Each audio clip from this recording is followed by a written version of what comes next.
अस्सलाम वालेकुम।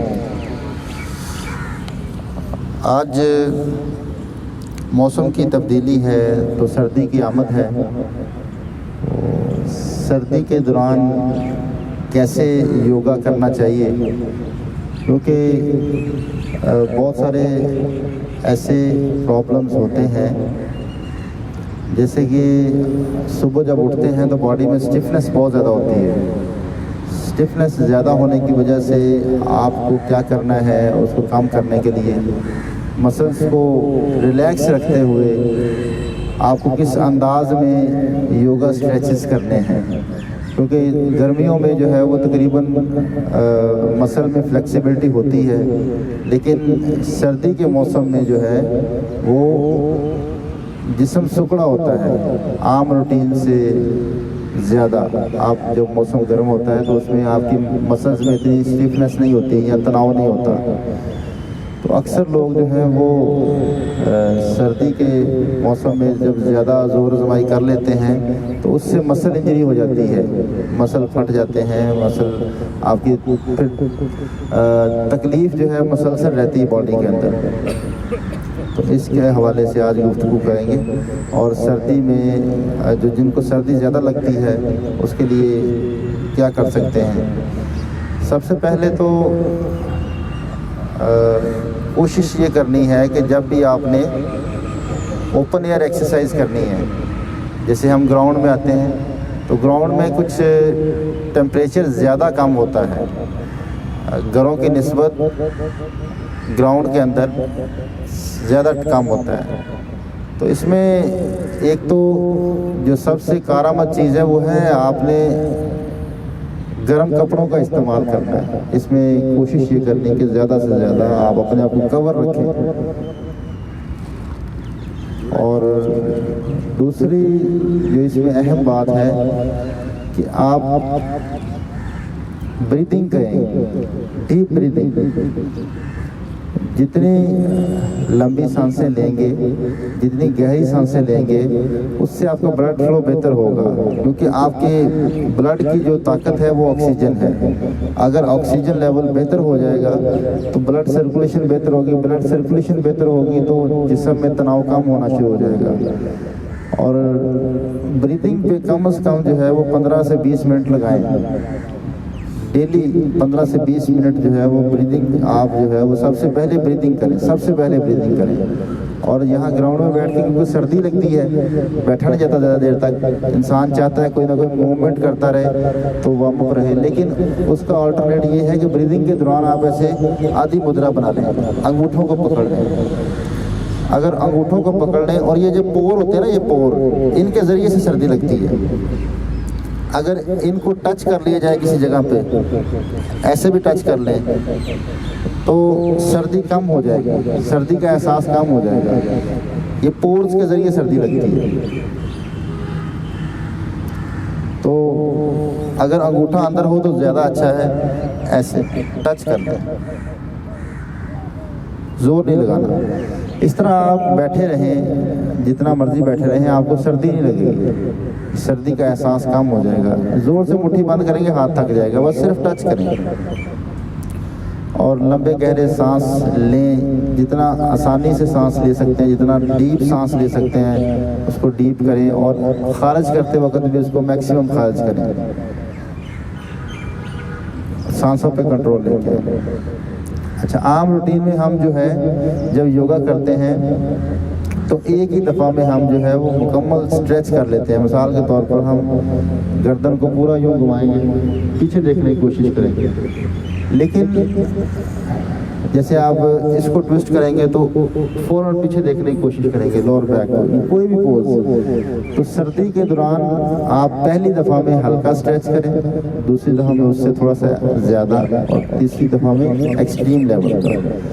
वैसे तो योग का असूल भी यही है कि आप जो स्ट्रेच करें तो पहली दफ़ा में फुल स्ट्रेच ना करें।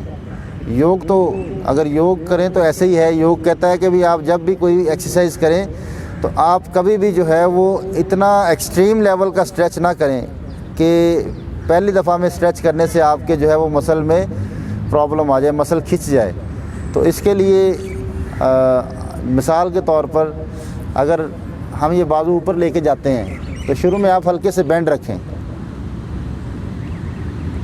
एक पहली दफ़ा में जो है वो बिल्कुल सीधे करने की कोशिश ना करें, फिर दूसरी दफ़ा में थोड़े से इसको सीधा करें और ऊपर देखें, और फिर तीसरी दफ़ा में आप फुल स्ट्रेच करके रुकें। हर पोज़ में आपने पहली दफ़ा में परफेक्शन नहीं लेके आनी, दूसरी दफ़ा में थोड़ा सा उसको बेहतर करना है, और तीसरी दफ़ा में आपने परफेक्ट पोज़ करके रुकना है, उसमें ठहर जाना है। ये असूल है। वैसे ओवरऑल योगा का असूल है, होता नहीं, इस पर अमल नहीं होता।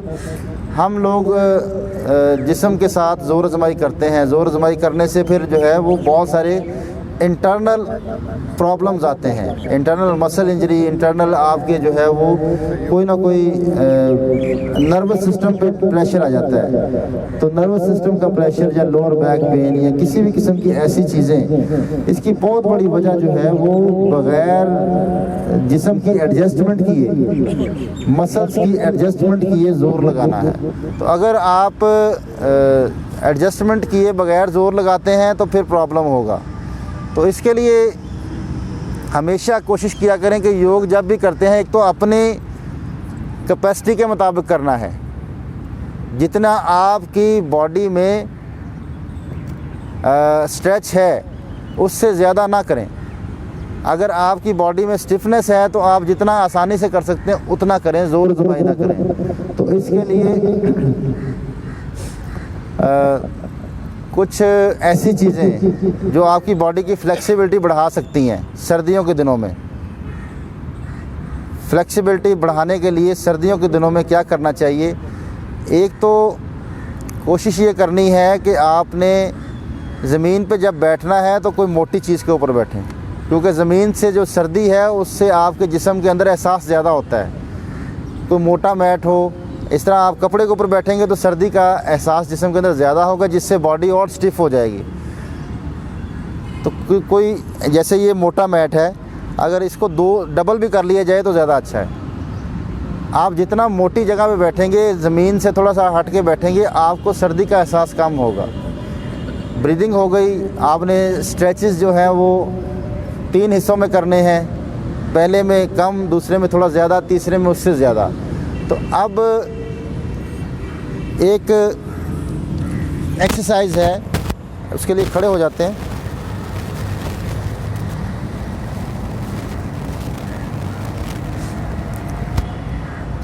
वैसे हम जो है वो पंजों पे ऐसे खड़े होते हैं ना, पंजों पे वार्म अप करते हैं, लेकिन सर्दियों में आप कोशिश किया करें कि अपने पंजों को खींचें।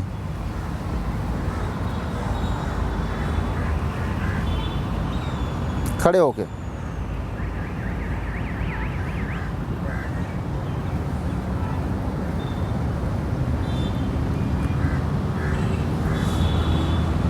बैठ के इसलिए नहीं कर रहे कि जब बैठे होते हैं तो ज़मीन से सर्दी का एहसास होता रहता है, तो इसलिए आप खड़े हो जाएं और खड़े होके अपने टांग को सीधा करके पंजे को स्ट्रेच करें, और थोड़ी देर करने के बाद फिर कमर को सीधा रखते हुए पंजा खींचे हुए हाथ टच करें। फिर दूसरी साइड,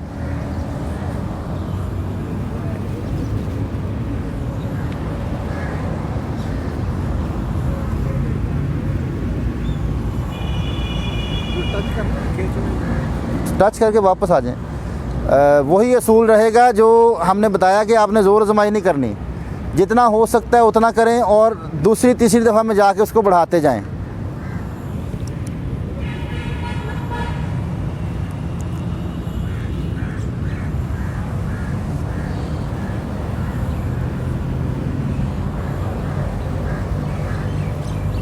कमर सीधी, ऐसे गोल नहीं होनी चाहिए, कमर सीधी ऊपर देखते हुए।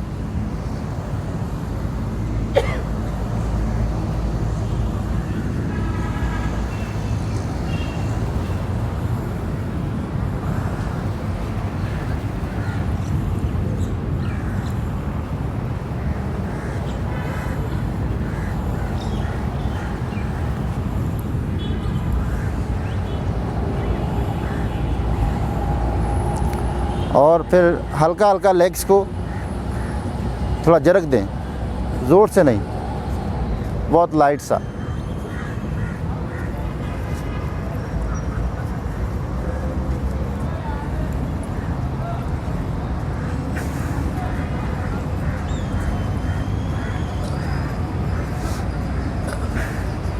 इस तरह फिर बाजुओं को थोड़ा थोड़ा जरक दें।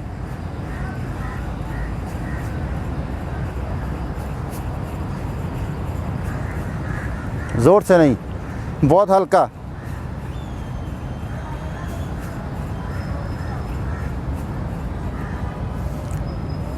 फिर हल्का हल्का ऊपर को स्ट्रेच करें।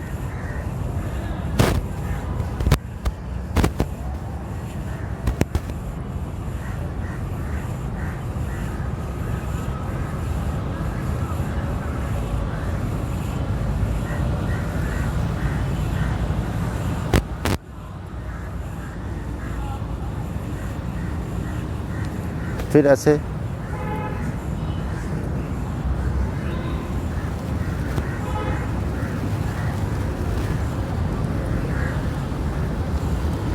ओके, बाजू पीछे घुमाएं।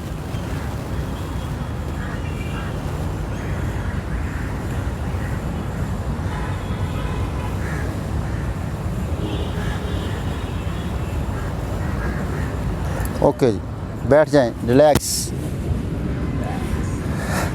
अब ये थोड़ा सा वर्कआउट करने के बाद आप पोजेस करें, डायरेक्ट पोजेस ना करें। मतलब आपने पहले मूवमेंट करनी है, लाइट लाइट मूवमेंट करनी है, मसल्स को आपने ज़रा एक्टिवेट करना है, उसके बाद आप स्ट्रेचेस करें। कभी भी जो है वो सर्दी के मौसम में, जब ठंडा मौसम हो तो फ़ौरन आप स्ट्रेच करके ना रुकें, पोजेस मत करें, ज़ोर आजमाई मत करें। अब इस तरह आप ये तकरीबन 2-3 मिनट हमने कोई स्ट्रेचेस किए हैं तो जिस्म में थोड़ी सी नरमी आ गई है, ठीक है। तो ज़ोर लगाने से और सख्ती आ जाती है, मसल्स और टाइट हो जाते हैं। बाकी सर्दी के दिनों में जैसे हम बहुत ज़्यादा गर्म चीज़ों का इस्तेमाल करते हैं, बहुत ज़्यादा गर्म चीज़ों का इस्तेमाल करते हैं, तो सर्दी असल जो लगने की वजह है वो गर्म चीज़ों का इस्तेमाल है, एक्स्ट्रा ऑर्डिनरी। ज़्यादा गर्म चीज़ें इस्तेमाल करने से सर्दी ज़्यादा लगती है। कुदरत को अगर देखें तो कुदरत ने सर्दी के दिनों में ठंडे फ्रूट और ठंडी सब्ज़ियां दी हैं। ठंडे इलाकों में, आपके जो इलाका में आपको जो चीज़ मिल रही है, सब्ज़ियां सारी ठंडी हैं और फ्रूट ठंडे हैं। गर्मियों में गर्म फ्रूट, गर्म सब्ज़ियां हैं। हम उसके उल्ट करते हैं, टेम्परेचर अंदर का चेंज होता है। जैसे आप ज़मीन से पानी निकालते हैं, सर्दियों में गर्म निकलता है और गर्मियों में ठंडा निकलता है। ऐसे ही कुदरत जानती है कि सर्दियों के दिनों में इंसान के अंदर से धुआं निकलता है। सर्दियों के दिनों में आपके मुंह से धुआं क्यों निकलता है? हरारत होती है, हरारत बड़ी होती है जिस्म के अंदर, बाहर ठंड है। और जैसे गर्मियों के दिनों में आप जितना मर्जी हाँ करते रहें, अंदर से धुआं नहीं निकलता। तो कोशिश ये करें कि गर्म चीज़ें ज़रूर इस्तेमाल करें, लेकिन एक म्याना रवि के साथ, उसके साथ ठंडी चीज़ें भी इस्तेमाल करें। जो मौसमी फ्रूट हैं, मौसमी सब्जियां हैं, इनका इस्तेमाल ज़्यादा रखें तो आपको सर्दी कम लगेगी, सर्दी का एहसास कम होगा, सर्दी के अमराज कम होंगे। तो सर्दी के अमराज से बचने के लिए हमेशा आप जो है वो थोड़ी सी ठंडी चीज़ों का इस्तेमाल साथ ज़रूर रखें। हम गर्मियों में जो नज़ला ज़ुकाम और गर्मियों में जो बीमार होते हैं, उसकी वजह ये होती है कि हम गर्मियों में ठंडी चीज़ें ज़्यादा इस्तेमाल कर लेते हैं, और सर्दियों में बीमार होने की ज़्यादा वजह, जो ज़्यादा बीमार रहते हैं वो सर्दियों में गर्म चीज़ें ज़्यादा इस्तेमाल कर लेते हैं। तो म्याना रवि रखें, दोनों चीज़ों को एतदाल के साथ इस्तेमाल करें तो बेहतरी आ जाएगी। ठीक है, थैंक यू, इंशाल्लाह फिर मुलाकात।